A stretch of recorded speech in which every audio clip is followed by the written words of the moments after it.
Domani è una giornata importante per i disabili che andranno in visita alla Valle dei Templi. Sì, questa è un'iniziativa voluta dalla cooperativa PASA che gestisce il servizio per disabili sensoriali dell'udito insieme a Vedere Voci, un'associazione per servizi per appunto i non udenti.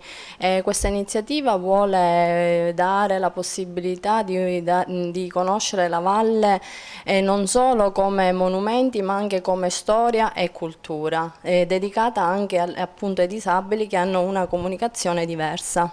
Quanti sono i partecipanti?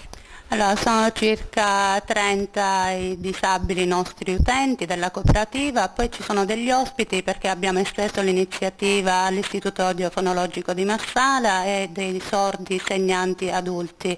La novità di questa iniziativa è che abbiamo deciso di non fare settori di disabilità, saranno utilizzate diverse modalità comunicative, il rapporto è 1 a 1 per ogni disabile, potrà fruire della bellezza della Valle dei Templi, della mostra di Fabrizio Plessi e del Giardino della Colimbetra. Questa iniziativa comunque io ringrazio il Parco Archeologico di Agrigento, ringrazio Giovanni Alessi dei Luoghi dell'Arcadia e un imprenditore che preferisce restare nell'anonimato che ha permesso appunto la fruibilità del servizio e ha permesso appunto di portare avanti questa iniziativa.